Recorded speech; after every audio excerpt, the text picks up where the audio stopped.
I am going to make this monkey glow.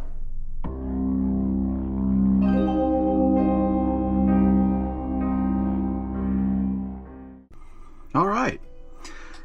I know that a lot of people don't really care about the backstory, so if you just want to see the actual project, skip to this timestamp. For the people that do care about the inspiration for this project, this is the Emerald Monkey.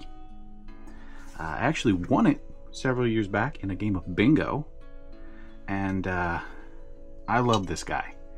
It's a glazed ceramic statue that is far from perfect, but I am super fond of it. I mean, you can see areas of overglazing. It's pretty rough around the edges. There's places on the face where the color is bleeding. Overall, it's got a lot of problems, but I think that's part of why I love it so much. It's just got so much character, and like I said, I'm super fond of it. And I knew right away that I wanted to turn it into an Alebrije, actually, as I was watching Disney's Coco. And you meet Frida Kahlo and you see that she has this bright green monkey with all these glowing colors, and this guy popped into my head as soon as I saw that scene. And to me, that's the perfect inspiration for the project. So one of the coolest elements of the Alebrije in the movie is that while they're in the land of the living, it just looks like a normal animal. And as soon as they go into the land of the dead, all of these brilliant colors come just out of nowhere and completely changes the look of the animal. So that's kind of my general idea for this project, is that hopefully when I'm done, the monkey will still look basically like this at first glance. And out of nowhere, it just changes before your eyes. So the way that I'm going to do that is with these glow-in-the-dark pigment powders. They are basically UV reactive powders that glow. Not only under a black light, UV light, but then afterwards as well. They kind of charge up like you see in a lot of glow-in-the-dark things. Particularly, I want to use these white ones. Again, because the overall goal is to have the monkey look essentially like this, just looking at it normally. And then when you apply UV light to them, that's when the color comes in. No, it's kind of hard to see on the camera, but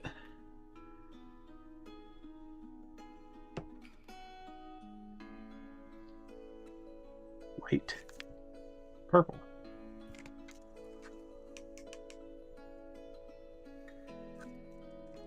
white, yellow, green.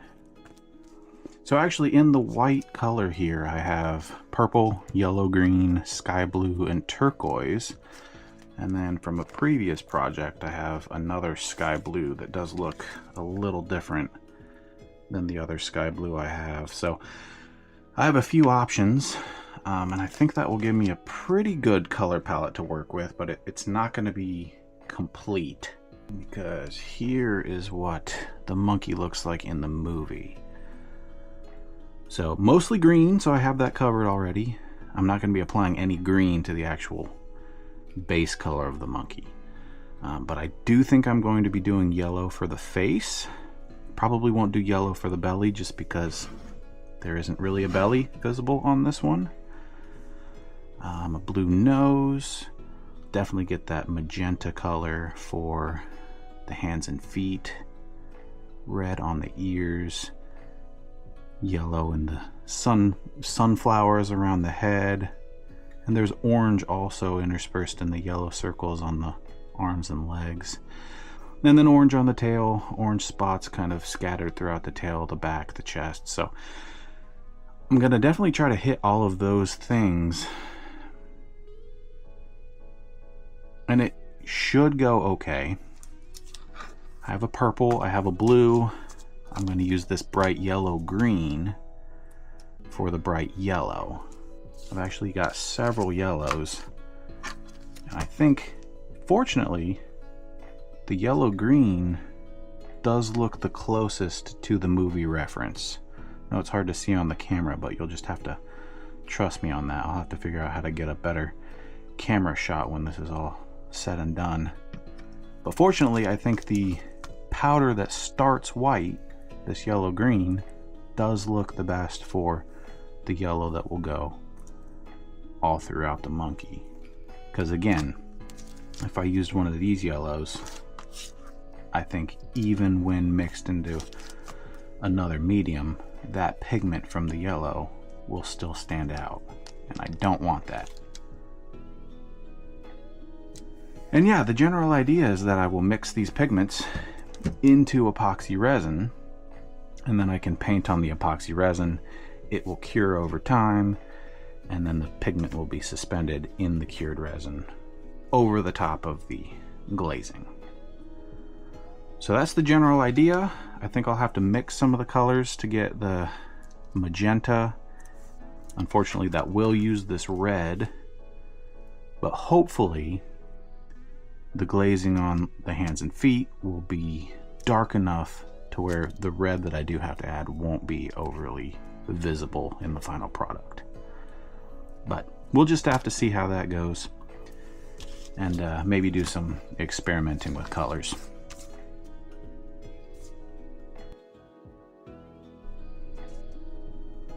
Okay, so the update is that I have laid out a cheat sheet of the colors that I'm going to be using and mixing, just so that I don't forget what color is where, because again, some of them just look like white powders when they're not reacting. So having them laid out, I think, is a good idea. Also will help me keep straight which colors I need to mix in the first place. I've gloved up, because you do not want to be touching epoxy resin any more than you absolutely have to. And I think it's time that we mix some up.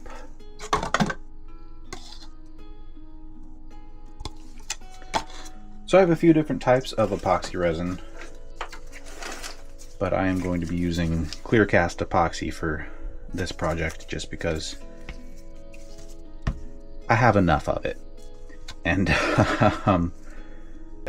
the cure time on it is 48 hours. I also have one with a 72-hour cure time, but I'd rather not wait that long to see if this is even going to work. So I think I'll do about 8 ounces total. Certain colors I will not need very much of, but that should give me plenty.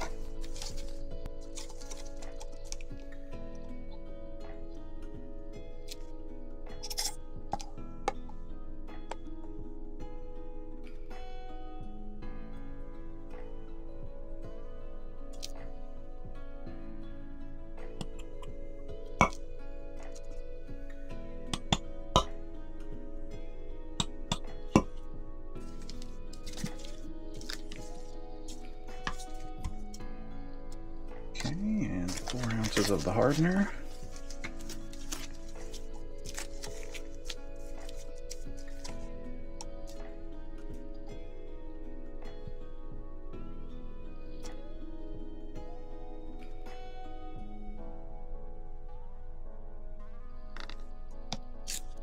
Of course, the resin has already yellowed slightly in the time that I've had it, so maybe my concern over keeping the pigments clear is not that big of an issue.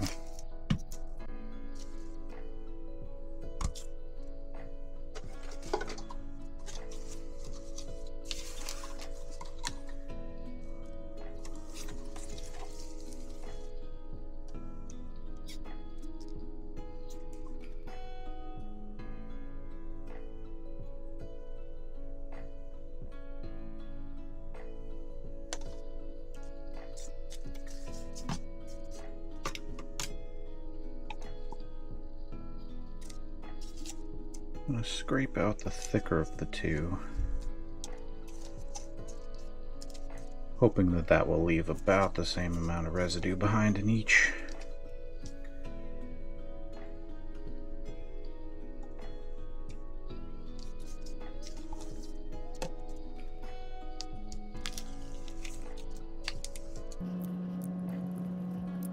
Okay, so I mixed that thoroughly, scraped down the sides, transferred into another cup just to make sure that there was no part A not mixed into part B.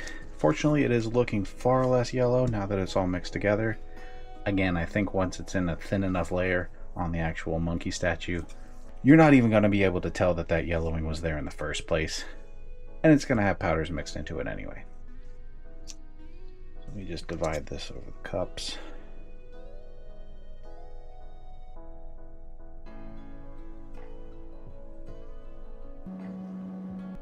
This is probably way too much resin, but I'd rather have too much than not enough. And it was about time that I got rid of this resin anyway. Again, I am not an expert on resin. For someone more gifted in that area, I recommend watching Peter Brown or Ben Works. Excellent YouTube channels.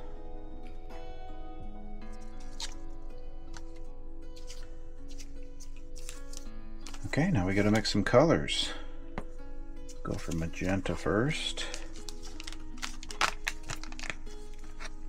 So this is one of the colors that unfortunately I do have to use a heavily pigmented powder in the first place.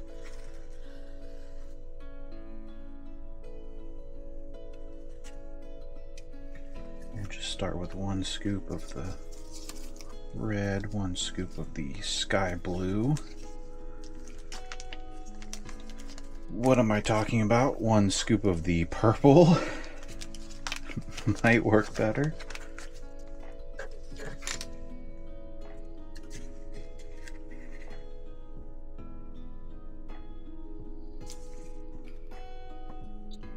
And then I also have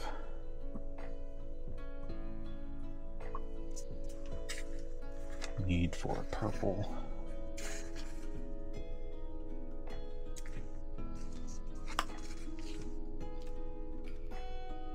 And a red.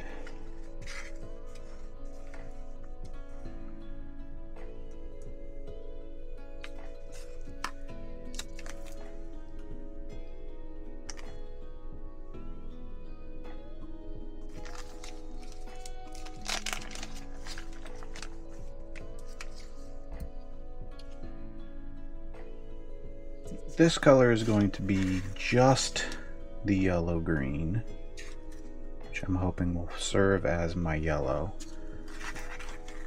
But then also I'm going to do yellow green with a little bit of the golden yellow to see how that looks.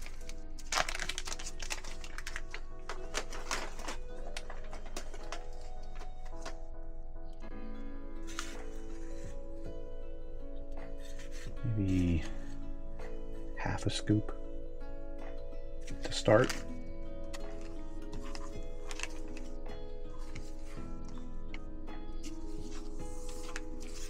And then I need an orange.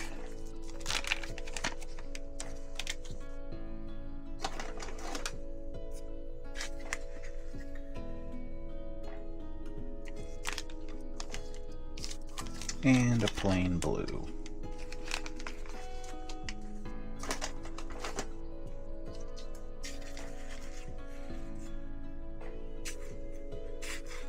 I want the blue to be pretty vibrant. Let me mix these up, see how it looks under the black light.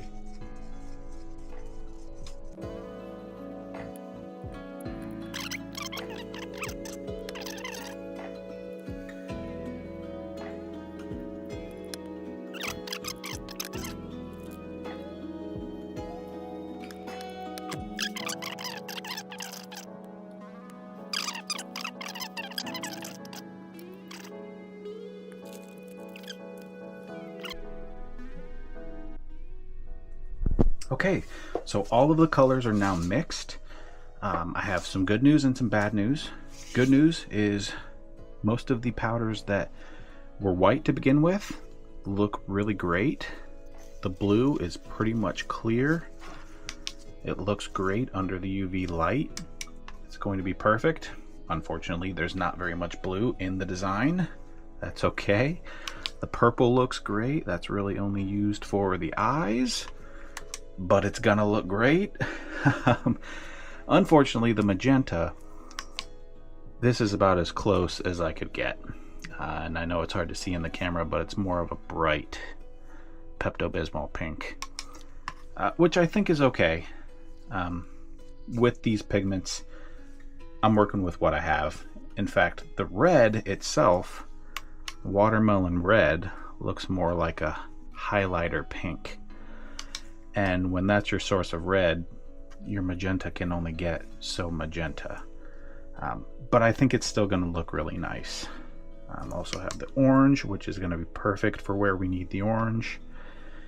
And then the real surprise is that I have the whiter of the yellow pigments, and then that plus a little bit of the golden yellow over here. And I think that the one with the golden yellow mixed in is so much closer to the reference material that I'm gonna have to go with that. And again, I think hopefully a thin enough layer and you're not really going to be able to tell a difference. I mean, on the monkey, that is going on the face, so it might color the face a little yellow, but I think that's worth the trade-off. So that's what we're going with. These are the colors I'm going to be using, and now let's get to painting. I bought some cheap paintbrushes just for this project. I don't expect that any of them will be usable after this, and I am okay with that.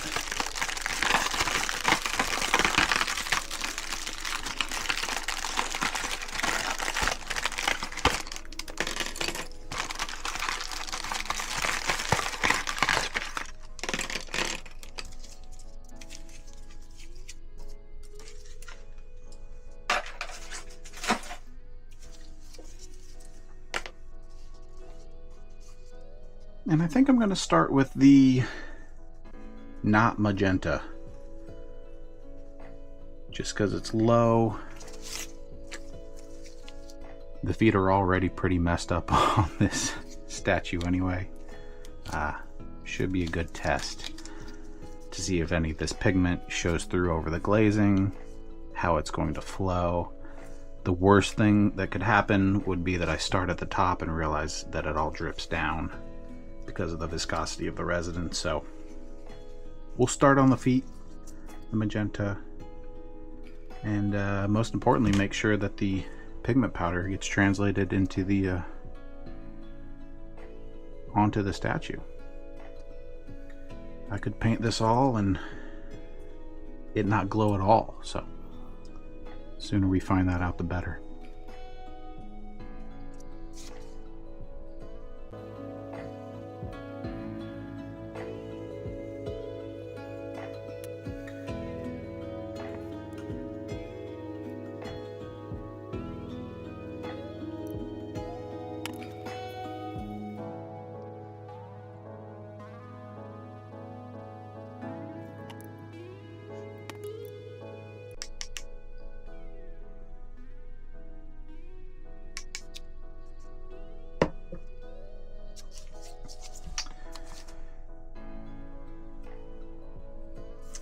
So I don't know if you could see that on the camera.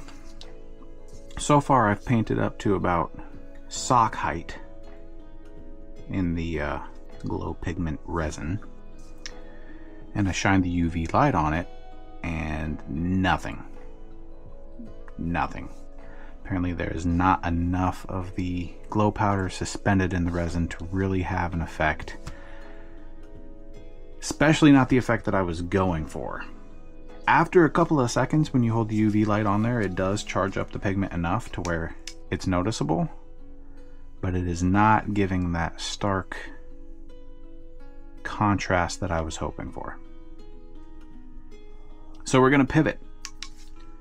I think what I'm going to do is essentially continue on just like this, and then intermittently, every now and then, I'm going to sprinkle the bare powder over the top. Hopefully that will deposit enough pigment on still saturating the resin underneath to fully adhere, but hopefully that will give us more of that stark color contrast that I was hoping for. So that did not work, like, at all. I did some tests off camera on the nose area. I painted on some resin and then I sprinkled on some of the sky blue powder. And initially it actually worked great. The powder stuck really well. It was pretty much invisible when there wasn't a black light on it, and then you shine the light on it and then bam, color. And that was awesome. And then gravity started to exist again and the resin started dripping. Even if I got it into a really thin layer, it would eventually seep down the face, which is not what you want. So apparently a 48-hour cure time is way too much for this. So I think the resin was kind of just a failure all around. But that's totally okay, because now I know one way not to make a glow powder light bulb. So we're pivoting. And one idea is just to use a faster curing resin. Maybe like a 5-minute epoxy, something like that. But I think then I'd be kind of having the opposite issue, where now I'm working against the clock, working against the curing of the resin, having to work one color at a time and making sure that it doesn't cure too quickly, and don't really want to mess with that. But it's still an option in the future. But first, I think it might be a better idea to try PVA glue. It dries clear, it dries quickly, no run formula. I think this might be perfect. And there seems to be a lot of room for error because it's also water soluble. So if I ever need to clean anything up, it's not quite as permanent as the resin was. And I figure I can probably resaturate the powder with another layer of glue if I ever need to change anything. So that's what I'm thinking. But therein also lies a problem of longevity, right? It's not the most resilient substance. So I think I'm going to do basically the same steps: painting, sprinkling on powder, checking it under the black light, and then once it's all glowy, I can hit it with some sort of a clear coat or resin overcoat, top coat of some sort, just to make sure that it stands the test of time. But that's the plan. So now let's do it. Okay.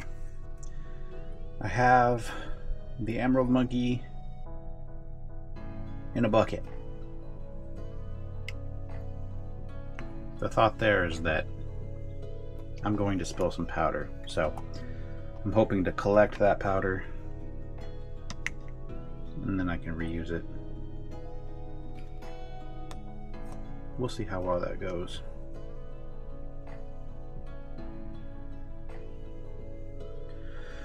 There's probably an order of operations that makes sense with what powders I'm going to use when.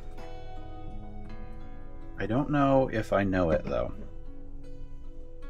I could start on the darker pigments, make sure those are fully adhered to where they're going.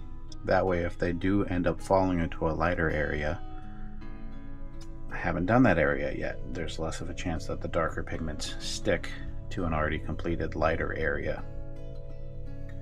But I think the lighter pigments would show up just as well on the darker areas. So I don't know if there's a right answer there.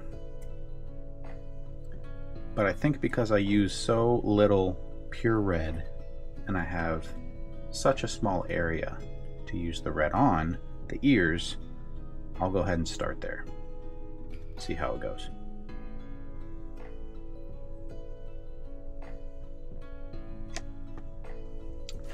Same process as before, painting on the adhesive, this time PVA glue instead of resin, and then I'll sprinkle on some powder.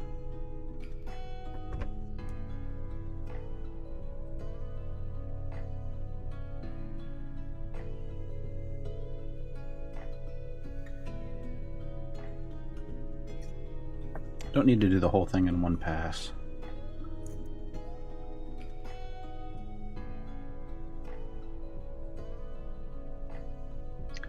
But this is one of the ones that I knew would maintain its pigment on top, which is not ideal, but just a part of it.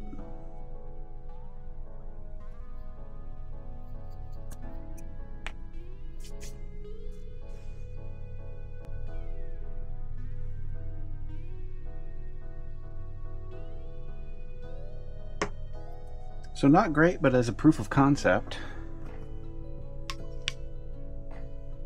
that looks nice. Once all the glue is dried and I have the powder on there, I am going to try to do another coat of the glue to see if I can saturate some of that powder and make it disappear more.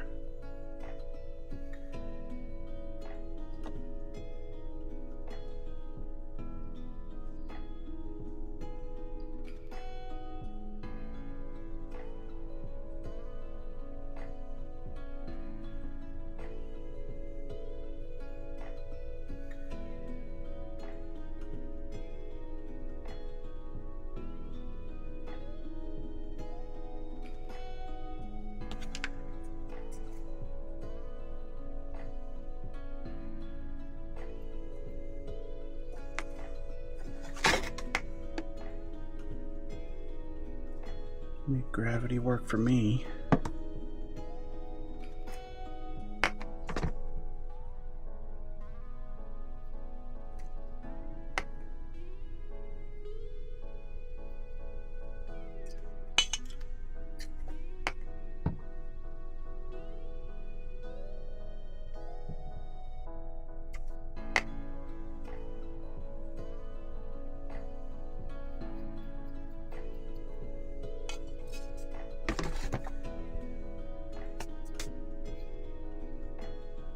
We'll give that a few seconds to dry. Okay, so I've done some more experimenting. You might be able to tell that the ears are looking a little different. One of them has been done with the glue and powder situation. The other one was done using this. It's a neon blacklight paint. And yeah, I heard you guys. From the very beginning, I could hear you yelling at me. Why don't you just use a product that's already been made? They have done the work to determine what ratio of pigment to glow powder to, you know, whatever it's suspended in to cover nicely and glow. And I had considered that. You'll see why I didn't necessarily go with this right away, though. Let me grab the lights.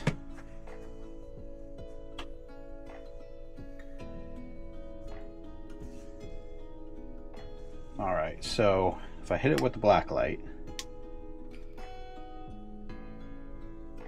they look very different. And I like both of them for different reasons. My main issue with the commercial product, the neon blacklight paint, is that it took me probably 5 coats to get to this point, and it's still really splotchy.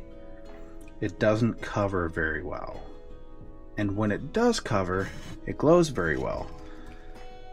But the end product doesn't look great. Just as is. On the other hand, the powder also isn't looking how I had imagined. We already knew that the red of the ears was going to be one of the areas where I couldn't make things invisible.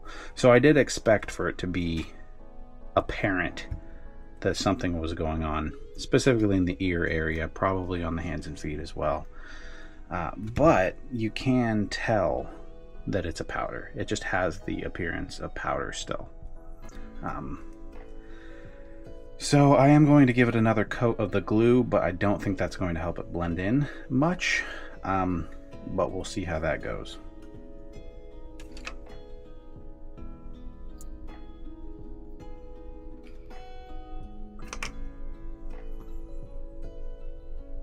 So yeah, the idea here is just to resaturate this powder with a top coat of glue, which once dry, hopefully will help it blend in a little more or look more natural, not necessarily blend in as in invisible like I was initially hoping, but look like it was a part of the piece rather than sticking out. You know what? I didn't notice that bald spot. Maybe the powder is not that viable anyway. Oh well, we'll keep moving forward.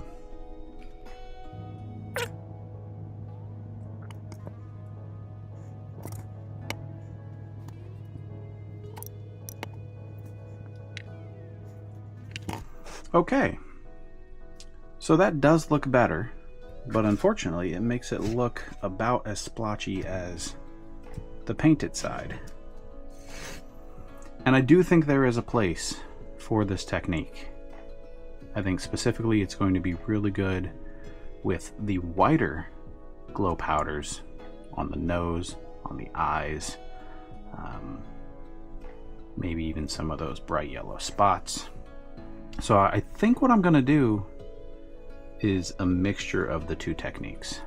Some glue and glow powder, some paints, whatever I have on hand, just to make it look awesome.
Here I have gutted a highlighter, jammed it onto a wooden dowel, and I can slide out the actual ink containing threads in there to create kind of a dome. And with that dome, I can basically stamp little circles, which is working pretty well.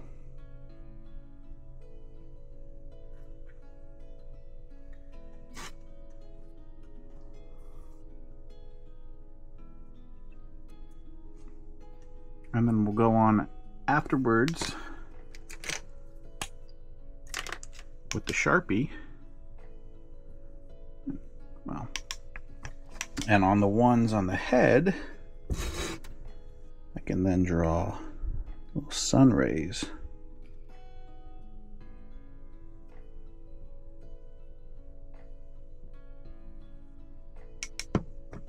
Which basically disappear.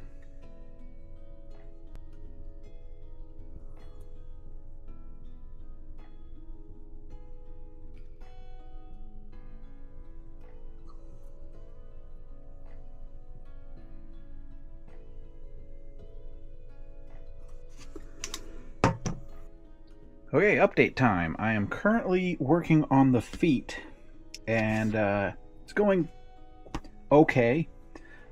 We are pivoting yet again. You can see that I've tried several things to figure out what makes a bright magenta type color, and none of them are working. The problem is that a lot of glow pigments just have a really hard time covering.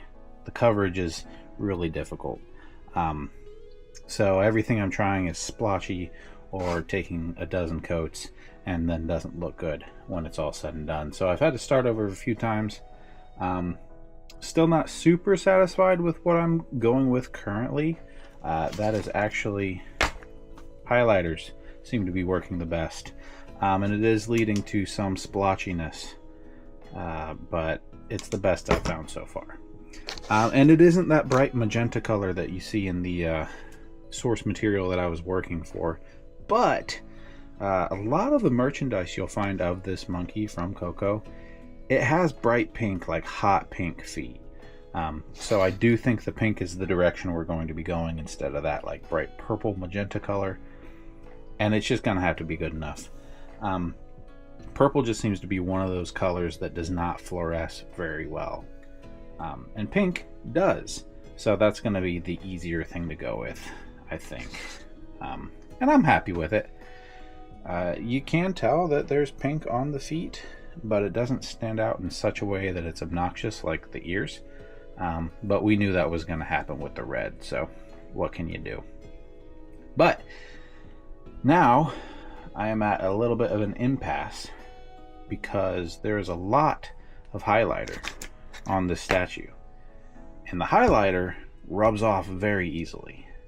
So before I move any further, I do want to apply some sort of a top coat to set the highlighter that is already on the surface so that it doesn't just rub off.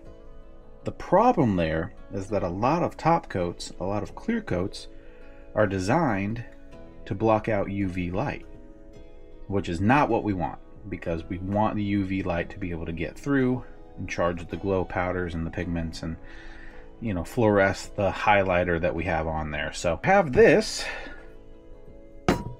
glass growler that is basically going to serve as my test piece, because I think that will give a pretty good representation of how the highlighter and finish will appear on the glazed ceramic statue. So I'm just going to do some very simple coloring in of a couple of these different methods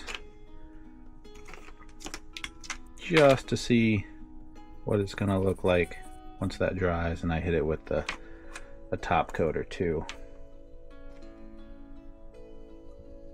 I have a few clear coats to choose from. I just need to find out which ones aren't going to block out that UV light.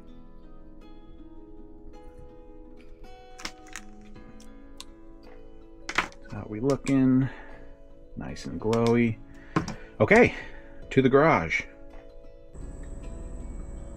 Alright, so I found this one first. It's Krylon's Triple Thick Crystal Clear Glaze. And I don't see anything on the can saying that it blocks UV. But only one way to find out for sure. So let me throw a few coats on that growler and we'll see what happens. Well, that didn't work. So the clear coat did a really good job on the Sharpie, but unfortunately where there was highlighter, the clear coat did not adhere at all and the highlighter just rubs away, which is not what you want. So this is not an option. I tried on the back experimenting with nail polish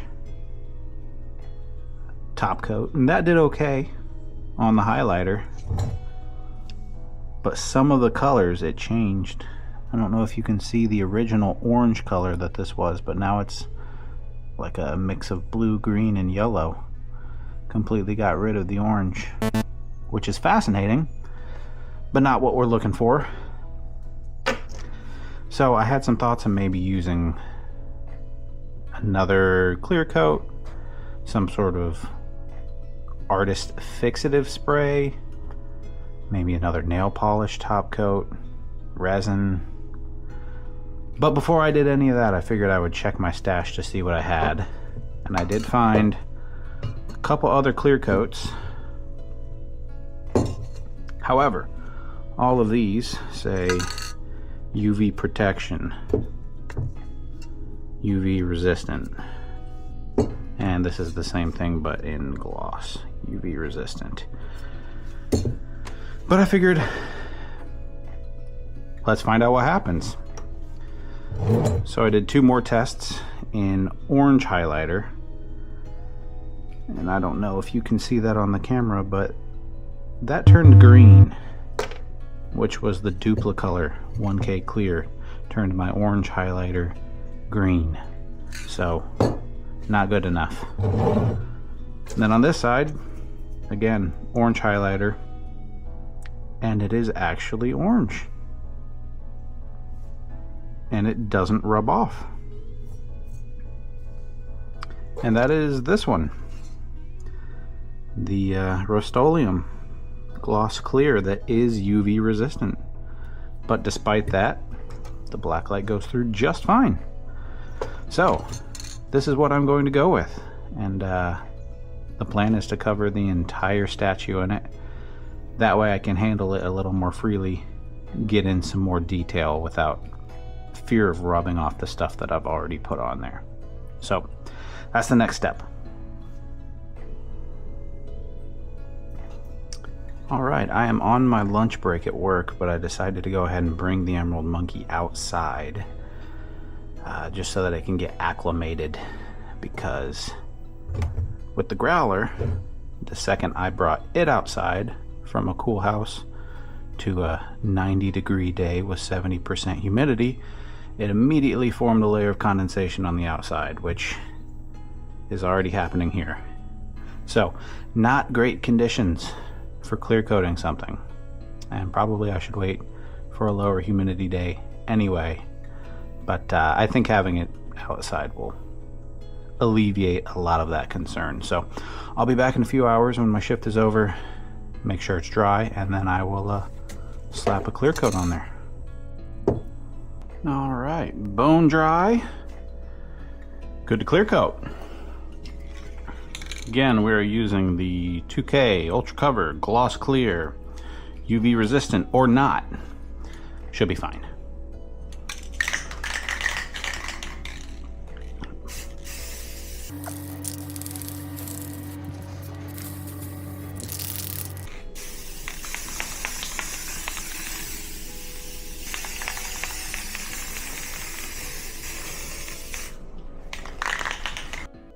You didn't want to see the other two coats, did you? They went fine. So yeah, we've got some clear coat on there now, and fortunately, everything we put on there seems to be holding up pretty well, and standing the test of rubbing, which is great. So we have a couple of touch-ups that I could do just to make sure some of the color is even. But then I think we're probably getting close to done. I know you haven't seen the full thing lit up yet, so let me just give you some sneak peeks.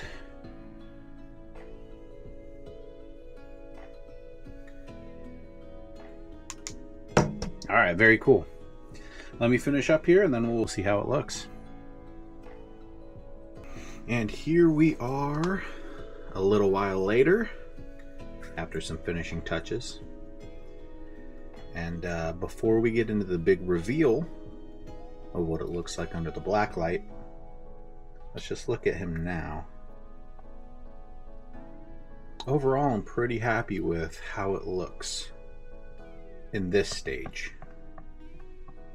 Compared to when we first started, it looks fairly similar. I mean, obviously the ears have changed and the paws have quite a bit more color. But it looks fairly natural. I mean, given how unevenly the green glazing was applied, it kind of fits. The pink on the paws and that orangish hue on the ears. And if you get really close, you can see some of the other colors peeking through over the green glaze. But really, most of that is fairly subtle, which is exactly what I was hoping for.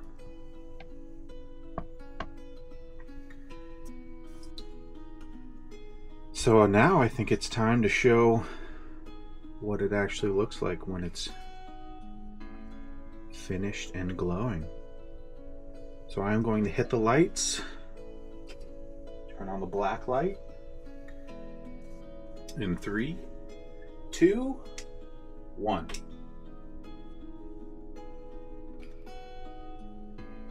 Alright, I'm going to concentrate it on his face for a second. Let the powder in the eyes and nose really charge up, and then remove it. So you can see the eyes and nose do glow after you charge it. And I know it's hard to see on the camera, but in person, the eyes are glowing a really nice purple, and the nose is more of a bright blue. And then all those other colors really pop under the black light.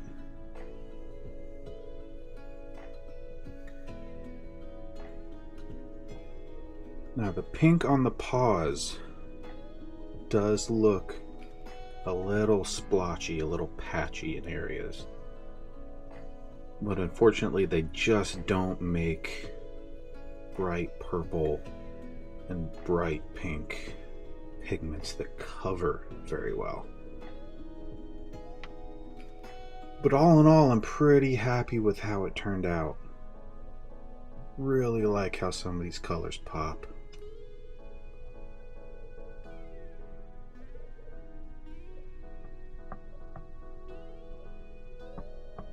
And then you turn the light off,